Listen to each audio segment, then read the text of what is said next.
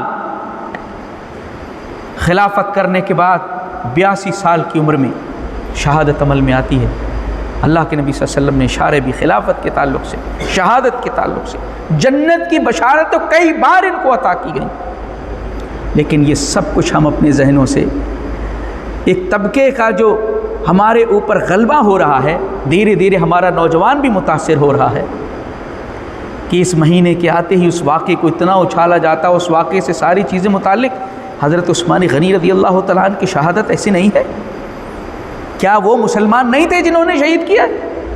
حضرت حسین رضی اللہ تعالیٰ عنہ کو شہید کرنے والے بھی مسلمان تھے اور ظالم ہیں جنہوں نے ایسا کیا ہے، لیکن کیا یہی ایک واقعہ ہے؟ اس سے پہلے ذی الحجہ میں تو یہ ہو چکا ہے، لیکن اس کو دبایا گیا ایک سازش کے تحت تاکہ حضرت عثمان غنی رضی اللہ تعالیٰ عنہ کی شہادت کو دبا کر کے حضرت حسین رضی اللہ تعالیٰ عنہ کی شہادت کو بڑھایا جائے، کیونکہ شیعہ کا یہی مقصد ہے اور ٹارگیٹ ہے، اور ہم بھی اس سے جو ہے متاثر ہو رہے ہیں۔